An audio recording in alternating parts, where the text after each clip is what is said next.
Le gouvernement du Royaume du Maroc et le gouvernement de la République de Côte d'Ivoire ont signé à Marrakech un mémorandum d'entente en matière de gestion des affaires des communautés établies à l'étranger. Le ministère de la Culture a rendu hommage à Monébou, un grand maître de la peinture. Et plusieurs jeunes ont été formés au métier d'acteur à Diego-Nifla.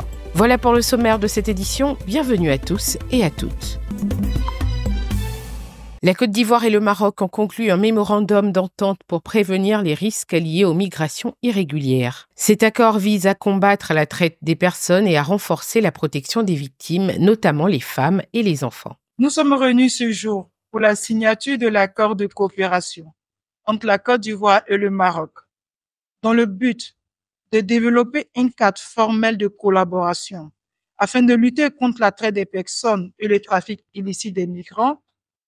Et sur la demande du Comité national de lutte contre la traite des personnes, l'OIM a facilité les échanges entre elle et la Commission nationale de coordination des mesures de lutte et de prévention contre la traite des êtres humains du Royaume du Maroc. La cérémonie de signature du présent mémorandum d'entente entre les deux commissions nationales chargées de la lutte contre la traite des êtres humains constitue une occasion supplémentaire pour mettre en avant la convergence des points de vue et la commune volonté de nos institutions respectives d'aborder les questions d'intérêt commun et de dépasser les obstacles qui peuvent s'y opposer et de relever d'ensemble les différents contrées à travers dialogue permanent et responsable tenant en compte la nécessaire protection des droits humains fondamentaux de nos citoyens. Pour rappel, la traite des personnes est une grave violation des droits humains qui consiste à recruter, transporter, transférer, héberger ou recevoir des individus par des moyens tels que la menace, la force, la coercition, la tromperie ou l'abus de vulnérabilité dans le but de les exploiter.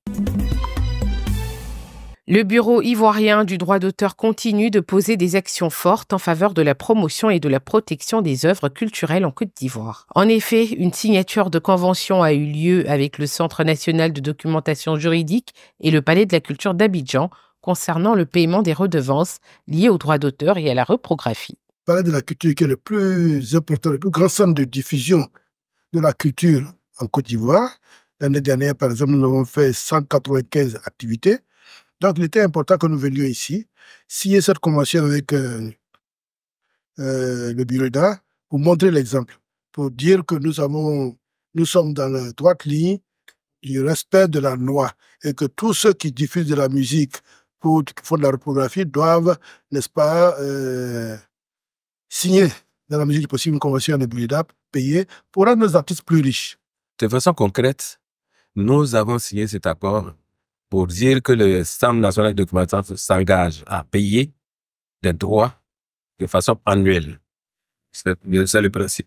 Selon le directeur général adjoint du Burida, cette initiative marque une nouvelle étape dans la mise en place d'un cadre de travail harmonieux pour les acteurs de la culture et de la documentation nationale. Il s'agit d'établissements publics nationaux, donc toute utilisation est soumise au respect de la loi sur le droit d'auteur qui implique qu'on obtienne l'autorisation et qu'on verse des redevances.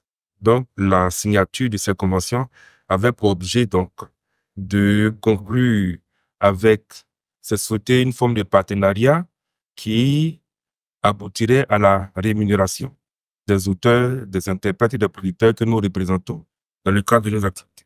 Les signataires ont également insisté sur l'importance de cette synergie pour garantir une meilleure accessibilité et une conservation optimale des œuvres artistiques et documentaires du pays. Larmes refoulées, posture d'impuissance, voici le tableau de mélancolie que Monébou a peint pour la dernière fois lors de sa cérémonie d'hommage à titre posthume dans l'enceinte de l'INSAC. Françoise Remarque, ministre de la Culture et de la Francophonie, a rendu un vibrant hommage à celui qu'elle qualifie de peintre de lumière. Son héritage, son œuvre, son génie créatif demeureront éternellement gravés dans nos mémoires. Cher maître Monébou, merci du fond de cœur pour la considération dont j'ai fait l'objet. Que la terre te soit légère. Monébou, ou encore le père de la peinture par jet, a étudié à l'École normale d'Abidjan avant de se spécialiser dans les beaux-arts à Abidjan, puis à Marseille. Ses premières œuvres datent de 1973. En mars 2024, l'artiste peintre a célébré ses 50 ans au service de l'art. Enseignant, il laisse une tâche indélébile dans le cœur de ses disciples.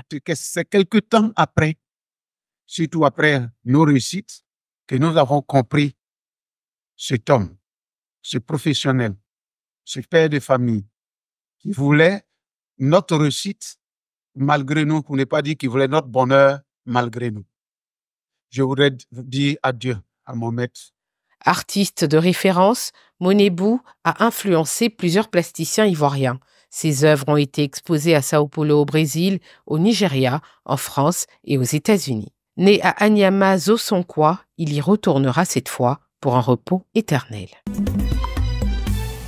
Le samedi 14 décembre, la sous-préfecture de Diégonefla a accueilli Maoula Kane et Jean-Paul Atebi pour une masterclass sur le métier d'acteur. Je ne sais pas comment exprimer ma joie à voir ces grandes têtes du cinéma ivoirien avec nous ici. C'est une immense joie. Aussi, c'est une chance qu'on offre aux enfants de Diégonefla. Initié par M. Tiena alias Betel Conan, producteur-réalisateur, cette formation s'est faite gracieusement pour le grand plaisir des 200 jeunes présents. Moi, je remarque que c'est un bon projet et qui est tellement bénéfique pour nous. Exemple, moi, depuis petite, je rêve de devenir actrice. Donc, c'est une opportunité pour toute jeunesse de Diégonefla de postuler, de se faire voir et puis de réussir aussi si dans l'amour de cette chose. On a trouvé des jeunes réceptifs et très intelligents, dévoués. Et on va dire qu'on a passé un bon séjour, c'est promoteur. Et aussi, nous sommes plus contents parce qu'on a l'implication du maire de Diégonefla. Et ça, c'est une très bonne chose. Cette initiative de formation qui va se poursuivre dans la commune avec d'autres formateurs qui viendront d'Abidjan annonce également le tournage d'un long-métrage qui aura lieu au mois de janvier à Diégonefla. Ainsi prend fin cette édition. Merci de nous avoir suivis. L'information se poursuit sur cette info et sur www.cetinfo.ci.